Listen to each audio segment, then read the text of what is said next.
Halo, apa kabar semuanya? Kembali lagi di tutorial series Ethical Hacking lengkap untuk pemula, yang mana sebelumnya tutorial ini sempat terhenti kurang lebih 3 bulan lamanya dikarenakan ada kesibukan yang harus saya selesaikan sehingga tidak sempat upload lagi. Dan saya mohon maaf kepada teman-teman yang sudah menunggu cukup lama, tapi jangan khawatir, tutorial ini akan kita lanjutkan lagi, oke? Nah, kali ini kita akan lanjutkan pembahasan tentang web hacking yang sebelumnya sudah sampai kepada Google Dorking. Dan di video kali ini kita akan membahas tentang HTTP header. Sebelum saya jelaskan apa itu HTTP header, perlu diketahui bahwa HTTP header ini bisa menjadi sebuah entry point bagi para hacker untuk melakukan penetrasi pada sebuah website melalui server. Nah, caranya adalah dengan mengirim header yang sudah dimanipulasi kepada server, sehingga respons yang diberikan oleh server ke klien akan memberikan data atau resource yang sesuai dengan keinginan si hacker, yang nantinya bisa digunakan untuk mengakses website target dalam server tersebut.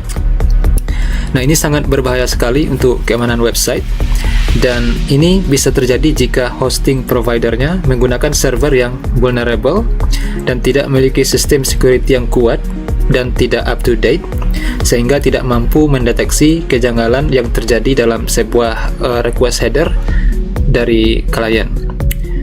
Nah, oleh karena itu kita harus jeli dalam memilih sebuah hosting provider untuk website. Pilihlah hosting provider yang memiliki sistem security yang handal dan tentunya harus up to date supaya bisa menjaga keamanan website kita dari segala potensi serangan-serangan tersebut. Nah, dalam hal ini saya rekomendasi sebuah hosting provider yang memiliki sistem keamanan yang terbaik saat ini, yaitu Niaga Hoster. Kalian bisa mengunjungi website Niaga Hoster ini melalui www.niagahoster.co.id, oke? Atau kalian juga bisa langsung klik link yang sudah saya lampirkan di deskripsi di bawah. Nah, untuk keamanan dari Niaga Hoster ini sudah menggunakan Immunify 360 yang merupakan aplikasi keamanan untuk web server dengan fitur keamanan yang komprehensif, ya, yang dilengkapi dengan firewall, intrusion detection and prevention, malware scanning, dan automatic update untuk membantu menjaga server dari potensi-potensi ancaman server side attack dan kerawanan atau vulnerability lainnya. Nah, dengan Niaga Hoster ini kalian tidak perlu lagi khawatir memikirkan keamanan website kalian jika terjadi server side attack, karena sudah dilindungi dengan Immunify 360. Nah, selain dari sistem keamanan yang kuat dan up to date, Niaga Hoster ini juga merupakan hosting provider yang sangat terjangkau untuk semua kalangan, bisa untuk para pelajar ataupun untuk pebisnis. Oke. Nah, seperti yang kita lihat di sini, Niaga Hoster menawarkan diskon hingga 75%. Nah, kita bisa lihat penawaran-penawaran yang ada di Niaga Hoster dengan mengklik tombol lihat penawaran di sini. Nah, ini adalah beberapa paket yang disediakan oleh Niaga Hoster. Kita bisa pilih paket ini sesuai dengan kebutuhan masing-masing. Nah, kita lihat dari paket bayi di sini. Ini adalah paket termurah yang ada di Niaga Hoster. Ya, dengan paket ini website kalian bisa dikunjungi hingga 15.000 pengunjung per bulan. Oke, dan ada lagi fitur-fitur lain yang ditawarkan di paket bayi ini. Kalian bisa lihat di sini. Dan kemudian ada paket pelajar. Nah, paket pelajar ini menyediakan diskon hingga 58%. Dengan paket ini, website kalian bisa dikunjungi hingga 60.000 pengunjung per bulan. Oke. Nah, kemudian ada paket personal. Nah, seperti yang kita baca di sini, ini adalah penawaran terbaik karena ada diskon hingga 80%. Oke, jadi besar sekali diskonnya. Dan saya sangat rekomendasi teman-teman memilih paket personal ini. Oke. Dengan paket ini, website kalian bisa dikunjungi hingga 135.000 pengunjung per bulan. Oke. Kemudian jika kalian ingin mengelola toko online atau portal berita atau bisnis online lainnya, kalian bisa pilih paket bisnis. Oke. Di sini juga ada diskon hingga 67%. Nah, dengan paket bisnis ini, website kalian bisa dikunjungi hingga 180.000 pengunjung per bulan. Nah, untuk milih paket, klik pada tombol pilih paket di bawahnya. Misalnya saya pilih paket pelajar, klik pada pilih paket. Oke, kemudian scroll down. Nah, pada durasi paketnya kalian bisa pilih 1 bulan, 1 tahun, ataupun 3 tahun. Tapi untuk diskon yang paling besar itu kalian pilih yang 3 tahun, oke? Nah, kemudian pada tambahkan domain di sini, kalian bisa tambahkan domain baru ataupun domain yang sudah ada. Oke, misalnya saya masukkan domain baru pythonanimasi.com. Kemudian klik pada tombol cek domain. Oke, nah domainnya tersedia untuk 1 tahun. Jadi kita lihat di sini jumlah yang harus saya bayar untuk domainnya itu 0 rupiah, artinya gratis. Oke. Kemudian klik tambahkan ke cart.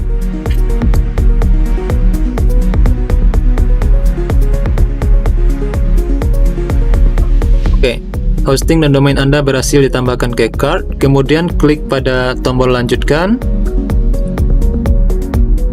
Nah, di sini kita lihat saya mendapat diskon 58% dan total yang harus saya bayar itu adalah Rp995.000. Oke. Tapi jika kalian ingin mendapat diskon tambahan, kalian bisa gunakan kupon Python Project. Oke. Nah, untuk masukkan kupon Python Project, kalian bisa ketik di box di bawahnya kode kuponnya, ketik Python Project. Oke. PYTHON PROJECT. Kemudian klik pada tombol gunakan. Nah, di sini kita lihat saya sudah mendapat tambahan diskon sebesar 5% ya. Sebelumnya 58%, sekarang 63%, dan total yang harus saya bayar sudah berkurang menjadi Rp895.000. Nah, setelah itu kalian bisa klik pada tombol masuk untuk checkout. Nah, di sini untuk melanjutkan pembayaran kalian harus login, bisa melalui Google ataupun Facebook, ataupun jika kalian tidak memiliki akun bisa klik pada tombol register di sini. Oke, kembali ke HTTP header tadi. Untuk di video ini kita tidak akan langsung praktek hacking melalui HTTP header. Kita akan melakukannya di video-video selanjutnya. Kita akan bahas apa itu HTTP header dan apa-apa saja yang terdapat dalam HTTP header tersebut. Oke. Sebagai seorang ethical hacker, ini boleh dikatakan wajib untuk diketahui, karena dengan HTTP header ini kita bisa melihat celah keamanan dari sebuah website ataupun dari sebuah server. Jadi apa itu HTTP header? Jadi sebenarnya HTTP header ini hanyalah sebuah kumpulan informasi dari request yang kita kirimkan ke server. Dan dengan informasi-informasi tersebut, server dapat mengirimkan response atau memberikan resource yang akurat sesuai dengan informasi yang terdapat pada request tersebut. Namun, informasi-informasi seperti itu juga bisa menjadi celah kelemahan bagi sebuah website ataupun untuk servernya sendiri. Nah, inilah yang harus kita pahami sebagai seorang ethical hacker ataupun sebagai seorang cyber security practitioner. Jadi kita harus paham apa-apa saja informasi yang terdapat pada sebuah, baik itu request header ataupun response header. Jadi kita tahu mana bagian dari header tersebut yang bisa dimanipulasi oleh seorang hacker. Nah, ini adalah script Python yang bisa kita gunakan untuk melihat informasi yang terdapat pada request header dan response header. Scriptnya sangat singkat. Kalau kalian ingin membuatnya silakan. Oke. Nah, pertama kita import request, modul request. Jika kalian belum menginstall modul request, silakan install dulu pip install request ataupun Python m pip install request. Oke. Nah, setelah kita import request, di bawahnya kita buat sebuah variabel, namanya terserah kalian membuat apa. Nah, saya contohkan namanya response. Nah, kemudian kita gunakan method get dari modul request tersebut. Nah, di dalam method get ini baru kita masukkan URL atau link yang ingin kita request. Misalnya kita ingin membuka halaman Google. Ini dia www.google.com. Oke, kita masukkan ke sini. Nah, setelah itu baru kita bisa print request header dan response header. Oke. Nah, untuk memprint request headernya, yaitu kita ambil dari variable response tadi, yaitu response.request.headers.items. Oke. Karena dalam bentuk dictionary, jadi kita ambil itemnya. Itemnya yang berupa key dan value. Oke. Jadi for key and v in response.request.headers.item, maka kita akan printkan key dipisahkan oleh titik 2, kemudian diikuti oleh value. Oke.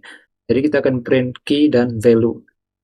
Ini adalah untuk memprint request header, kemudian di bawahnya kita print juga untuk response header. Oke.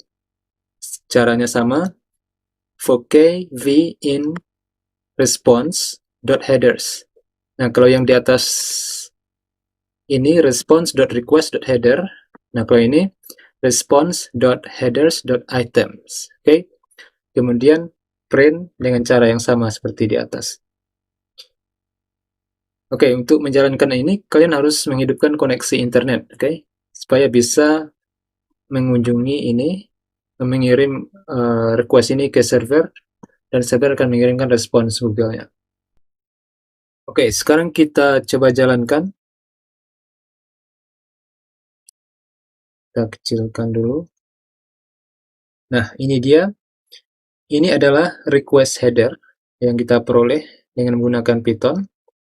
Oke, dan di bawahnya ini adalah response header.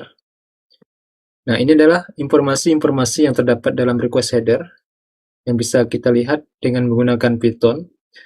Tetapi ini tidak terlalu lengkap. Ya, seharusnya masih ada yang ketinggalan. Di atasnya ada yang namanya method dari request. Tapi sini kita tidak bisa melihatnya. Tapi tidak apa-apa. Kita masih bisa menggunakan tool lain nanti ya. Oke. Sekarang kita mencoba tool Python dan inilah yang kita dapatkan. Oke. Ini adalah informasi request header, ada user agent. User agent ini maksudnya adalah tool yang kita gunakan untuk melihat request header ini. Okay. Yaitu kita menggunakan Python. Ketika kita melakukan request dengan Python, maka di sini akan ditampilkan Python ya sebagai user agent ya. Tapi kita akan jelaskan ini satu persatu nanti. Except encoding, except ini apa, okay, semuanya akan kita jelaskan nanti. Kemudian connection ini apalagi maksudnya. Dan di bawahnya adalah response header yang lebih panjang dari request header. Karena di bawahnya ada, kita lihat di sini, ada cookie ya, ada cookie. Nah, cookie ini panjang ya, berisi informasi-informasi penting, bisa berupa kredensial atau berupa data-data dari usernya. Oke, jadi makanya di sini panjang. Oke, tapi kita akan masuk ke pembahasan satu persatu dari informasi ini nanti, dan informasi yang mana di antara yang ini yang bisa dimanipulasi oleh seorang hacker. Oke, sehingga dapat memperoleh resource dari server yang berupa data-data sensitif. Oke, bisa itu credentials, seperti username atau nomor kredit card dan sebagainya. Itu bisa diperoleh dengan memanipulasi baik itu request header ataupun response header. Oke. Kemudian cara lain yang bisa juga kita gunakan untuk melihat request dan response header ini selain dengan menggunakan Python adalah kita bisa menggunakan tool yang tersedia secara online. Oke. Kita coba buka Google. Nah, di Google kalian bisa ketik web sniffer ya. Biar lebih jelas saya ketik web sniffer. Oke, web sniffer, kan enter. Nah, ini adalah website web sniffer yang bisa kita gunakan untuk melihat request dan response header. Oke, kita buka web sniffer. Nah, caranya cukup gampang di sini. Kita cukup masukkan URL yang ingin kita sniff ya, yang ingin kita lihat request dan headernya. Maksudnya request dan response headernya. Oke, misalnya kita masukkan lagi sama seperti yang di sini tadi, www.google.com. Kita masukkan ke sini, https www.google.com. Oke, setelah itu baru kita tekan submit. Nah, di bawahnya kita lihat ada hasil yang berupa HTTP request header dan HTTP response header. Oke. Nah, kita lihat di sini connect to, ini adalah IP address-nya dan ini adalah nomor port-nya. Dan statusnya oke. Oke, kemudian di bawahnya ada request header. Nah, kalau kita perhatikan ini agak berbeda dari request header yang kita peroleh dengan Python tadi ya. Nah, kita coba jalankan lagi Python. Walaupun dengan URL yang sama, tetapi dengan tool yang berbeda, hasilnya akan sedikit berbeda. Oke. Nah, pada tool Python ini, kita lihat tidak ada metode dari request-nya, yaitu get. Di sini ada get, berarti request yang kita lakukan adalah berupa get. Get artinya kita ingin meminta resource ya, kepada server. Maka di sini tulis get. Oke, itu nanti kita akan jelaskan lagi satu persatu. Sekarang kita hanya akan membandingkan dengan tool yang kita buat dengan Python. Dan kita lihat user agent-nya sudah berbeda. Karena di sini kita menggunakan Python untuk melakukan request, maka user agent-nya adalah Python. Nah, sedangkan di sini kita menggunakan web sniffer, maka user agent-nya juga berubah menjadi web sniffer. Oke. Dan di sini juga ada host google.com, di sini tidak ada, kita peroleh. Ada referernya juga, ada tipe connection-nya. Kalau di sini keep alive, sedangkan di sini close. Oke. Agak berbeda ya, tapi nanti kita akan jelaskan. Dan kemudian di bawahnya ada lagi response header. Nah, response header-nya hampir sama ya, bersama dengan yang di Python tadi. Oke, case control, content type, XSS protection, ya hampir sama ya. Oke. Nah, ini adalah response header-nya, statusnya oke, dan banyak lagi informasi-informasi di bawahnya, termasuk ke set cookie dan sampai ke transfer encoding di sini. Oke. Nah, informasi-informasi seperti ini adalah informasi yang sangat penting sekali untuk seorang hacker ya.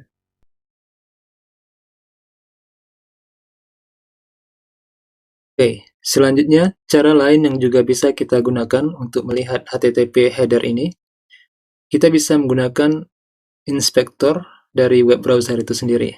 Nah, misalnya saya menggunakan Mozilla, saya bisa menggunakan inspektor yang ada pada Mozilla dengan menekan tombol F12. Oke. Nah, di sini kita buka Google lagi, ketik www.google.com. Nah, ini adalah request kita. Kita ingin request halaman Google ya. Dan enter. Nah, setelah di sini kita tekan F12. Nah, ini adalah layar inspektornya. Oke, yang ini. Nah, di layar inspektor ini kita pilih yang tab network, oke? Yang ini, klik pada network. Dan di sini kita belum bisa melihat HTTP header-nya. Untuk melihatnya, kita tekan lagi tombol reload yang di sini. Oke, klik pada tombol reload. Nah, kita bisa melihat proses di sini dari request-nya. Nah, di yang paling atas ini, www.google.com ini, kita klik. Nah, di sini kita bisa melihat keduanya, ada request header dan response header. Oke. Nah, di bawahnya ada request header. Kalau kita perhatikan di sini, user agent-nya sudah berubah menjadi Mozilla, bukan Python dan bukan web sniffer lagi. Karena di sini kita menggunakan Mozilla, oke? Dan di atasnya adalah response header dengan status 200, artinya oke ya. Artinya kita berhasil mengload page dari Google ini. Dan informasinya hampir sama dengan yang sebelumnya, oke? Nah, itu adalah cara yang ketiga yang bisa kita gunakan untuk melihat HTTP header, yang request dan response. Sebenarnya ada lagi cara lain, seperti menggunakan Burp Suite, tapi kita tidak akan praktek Burp Suite di video ini. Kita akan buat video khusus untuk Burp Suite nanti, oke? Dan kita bisa langsung praktek melihat HTTP header dengan melakukan intercept pada request yang kita lakukan. Oke, setelah tadi kita mempelajari 3 cara untuk melihat HTTP header, karena tadi kita lihat berbeda query, maka headernya juga akan berbeda tool atau user agentnya, maka informasi yang di sini yang kita peroleh juga akan ikut berbeda. Nah, sekarang kita akan lihat gambaran secara umum dari headernya, dan saya akan jelaskan satu persatu baris per baris, oke? Kita akan lihat. Nah, ini adalah contoh dari HTTP request header. Gambaran secara umumnya seperti ini, yaitu dimulai dari baris pertama, yaitu kalau kita baca di sini itu tulisannya adalah get ya. Nah, ini adalah metode dari request yang kita lakukan. Nah, maksud dari get ini artinya kita meminta resource kepada server ya. Ya, get artinya kita meminta ya. Nah, yang kita minta itu ada pada bagian yang ini, yaitu resource-nya atau path menuju resource yang kita minta. Misalnya kita melakukan pencarian di mesin Google, kita ketik kata kunci tertentu, kita meminta resource untuk halaman web Python, misalnya kita ketik Python di Google Search, dan setelah kita klik linknya, nah kita akan berada pada halaman Python, oke? Nah, itu URL-nya itu ada di sini ya, oke? Setelah get itu, dan di sini adalah protokol atau sistem yang kita gunakan untuk berkomunikasi dengan server, yaitu HTTP 1.1. Nah, itu maksud dari get di sini, metode request-nya. Sebenarnya banyak lagi metode request yang lain, tetapi yang paling umum kita lakukan di internet, yaitu yang pertama itu adalah get, yang kedua adalah post. Nah, post ini berbeda dari get. Kalau get ini kita meminta resource page-nya. Kalau post itu kita mengirimkan data kita, mengirimkan sesuatu ya. Nah, contohnya kita mengisi formulir pendaftaran di web tertentu. Setelah kita tekan tombol submit, artinya kita melakukan post, mengsubmit data ya, bukan meminta. Itu adalah post ya. Jadi ada get, ada post. Ada lagi yang lain seperti head, seperti put, delete ya, dan lain-lain. Tapi yang dua itu adalah yang paling sering kita lakukan di internet. Dan seperti yang saya jelaskan sebelumnya, informasi-informasi di pada HTTP header ini bisa dimanipulasi. Nah, pada baris pertama ini, walaupun sangat simpel sekali seperti ini, tetapi bisa dimanipulasi oleh seorang hacker ya, terutama pada indeks ini ya, pada resource page-nya atau pada path menuju resource page-nya yang bisa berupa URL ya, atau link.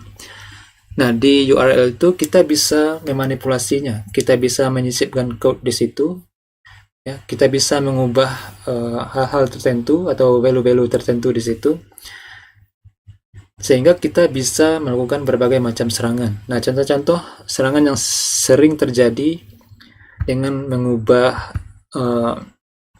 memanipulasi pada metode dari HTTP header ini, yaitu pada URL-nya, seperti memasukkan query dari SQL ya, yang disebut dengan SQL injection. Jadi kita menginjek query SQL di situ. Nah, dengan injection itu kita bisa memperoleh data sensitif dari server yang seharusnya tidak bisa kita peroleh ya. Tetapi dengan melakukan injection tersebut, SQL injection, kita bisa memperoleh datanya. Kita bisa memperoleh username atau password ya. kita bisa juga menghapus data, ataupun kita bisa juga mengubah data-data tertentu melalui SQL injection. Nah, caranya dengan memanipulasi dari headernya, yaitu pada URL-nya ya, atau pada path menuju resource page-nya yang di sini. Oke.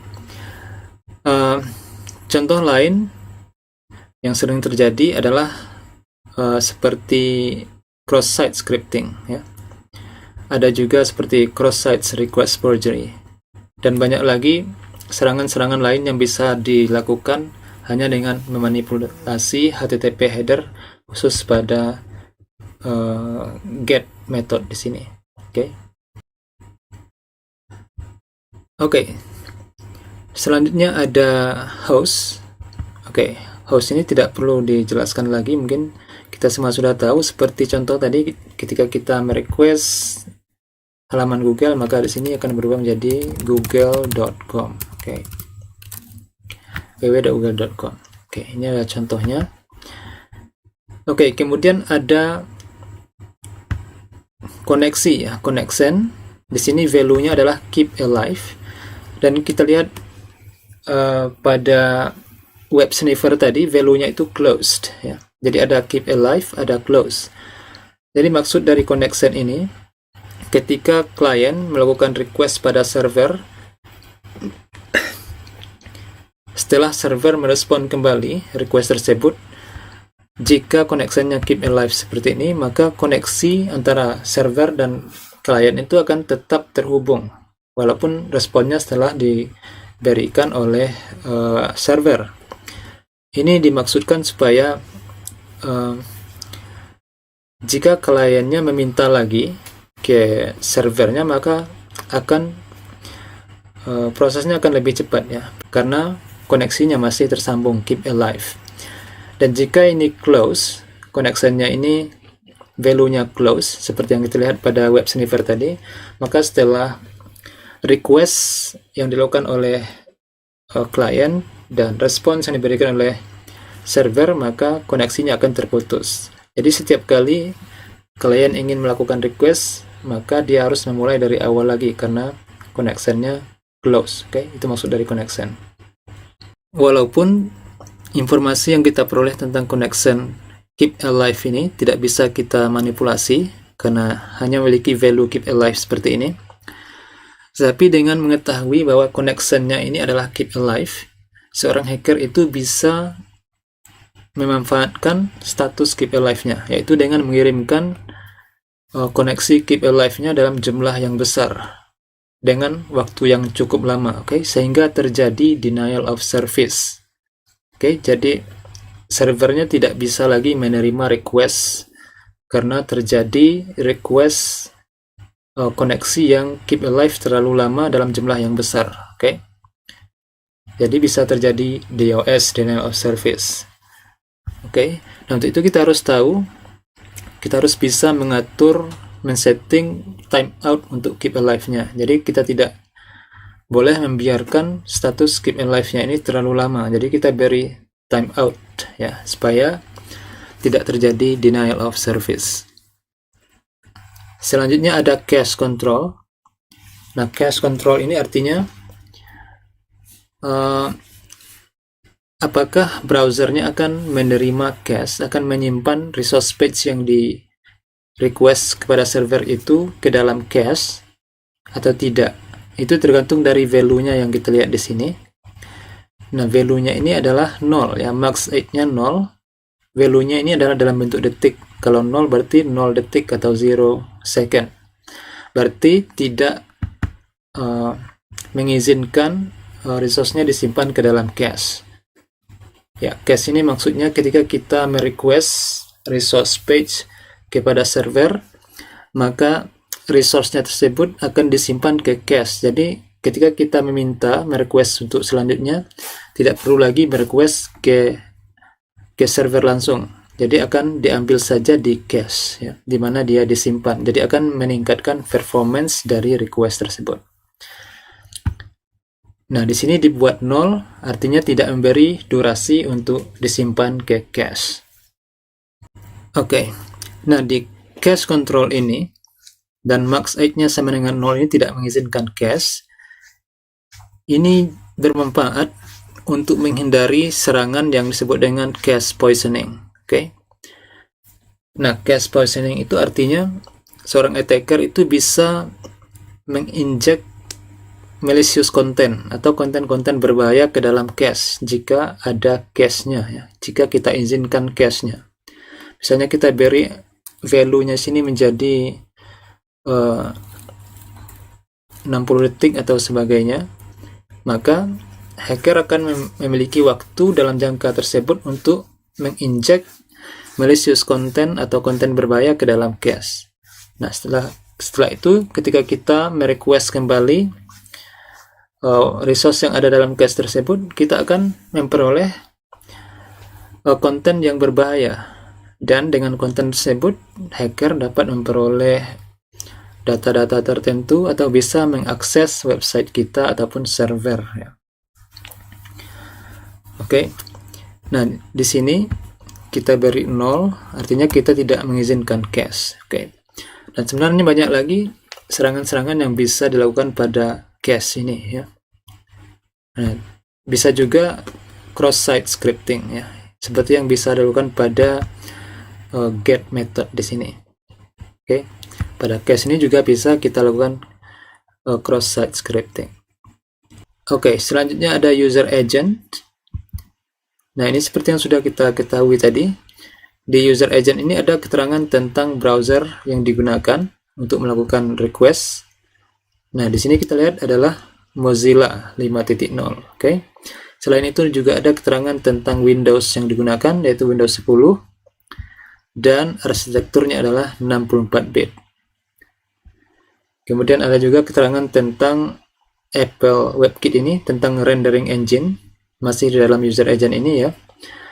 Ada keterangan tentang rendering engine yang digunakan, yaitu Apple WebKit ya. Nah, Apple WebKit ini adalah rendering engine yang sama dengan Gecko ya. Dan Apple WebKit ini dikembangkan oleh perusahaan Apple untuk browser Safari-nya ya, yang digunakan untuk merender web page. Ya. Nah, inilah kenapa di sini ada juga dimasukkan Chrome serta Safari ya, karena mereka ini menggunakan rendering engine yang sama. Oke. Nah, user agent ini juga bisa dimanipulasi oleh hacker, yaitu dengan melakukan user agent spoofing. Nah, maksudnya jika hacker ini tahu bahwa security yang digunakan oleh server tersebut hanya untuk browser tertentu atau browser jenis tertentu, maka si hacker ini akan mengubah data atau value dari user agent ini menjadi browser yang berbeda dari yang bisa dideteksi oleh security-nya. Oke, selanjutnya ada accept. Nah, accept di sini maksudnya adalah jenis konten yang bisa diterima oleh web browser, yang bisa ditampilkan oleh web browser dari klien. Oke. Nah, jika respons yang diberikan dalam bentuk teks atau HTML, maka ini diterima atau di-accept ya. Bisa ditampilkan pada browsernya. Jadi yang bisa ditampilkan pada browser itu adalah teks HTML.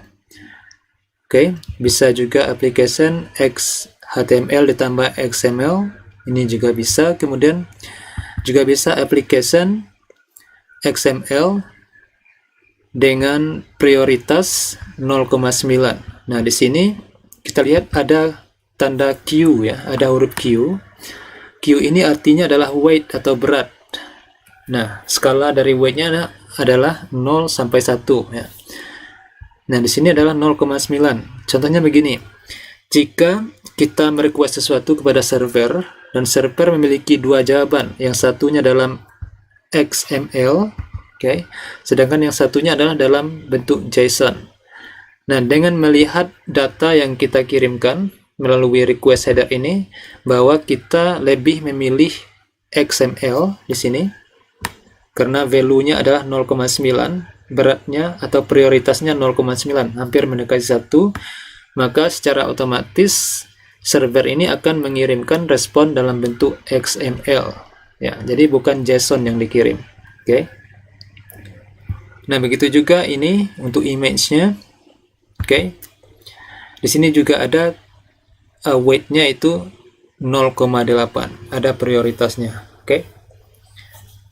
Untuk header pada accept ini, jenis konten yang diterima oleh klien, ini bisa saja dimanipulasi oleh hacker sehingga server mengira bahwa klien ini bisa menerima konten tertentu yang seharusnya tidak bisa diterima. Sehingga konten yang dikirimkan itu bisa berupa konten yang keliru ya, yang berbahaya, yang bisa digunakan untuk melakukan phishing atau untuk malware. Oke. Jadi kita juga harus hati-hati tentang accept ini ya, tentang kontennya ini. Nah, selanjutnya ada accept encoding. Nah, accept encoding ini adalah menunjukkan data yang sudah dikompres. Jadi data yang sudah dikompres dengan encoder apa saja yang bisa diterima oleh klien atau browser dari klien, oke? Yaitu ini dia, gzip, deflate, dan BR.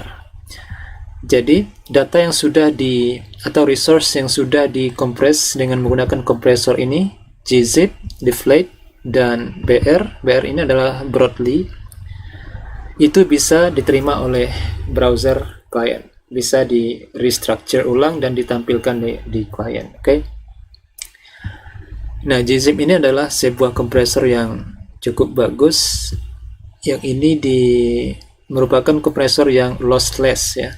Jadi setelah dikompres kemudian di structure ulang, itu datanya tidak hilang ya, lossless.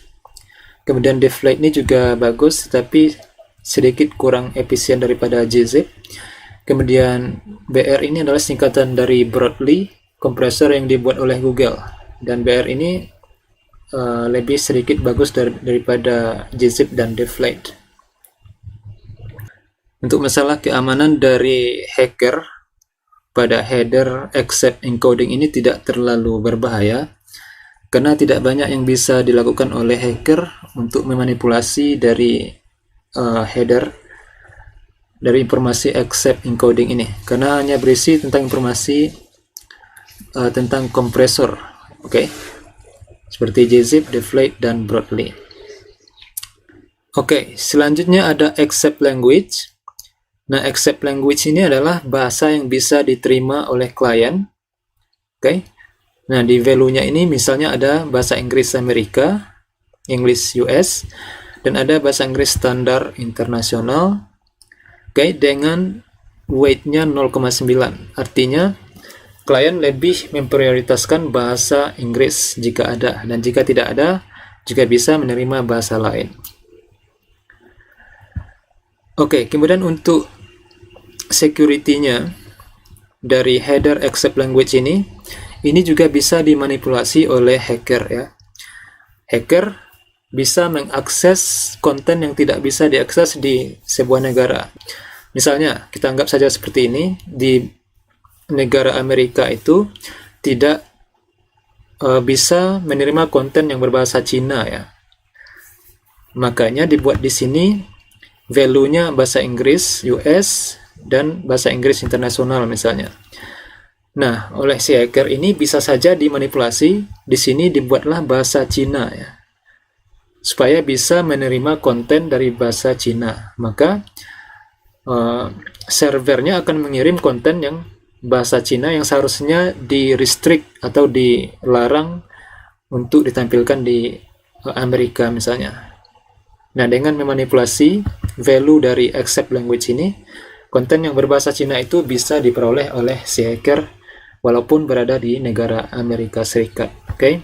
Serangan seperti itu disebut dengan language-based attack. Oke, kemudian yang terakhir ada cookie.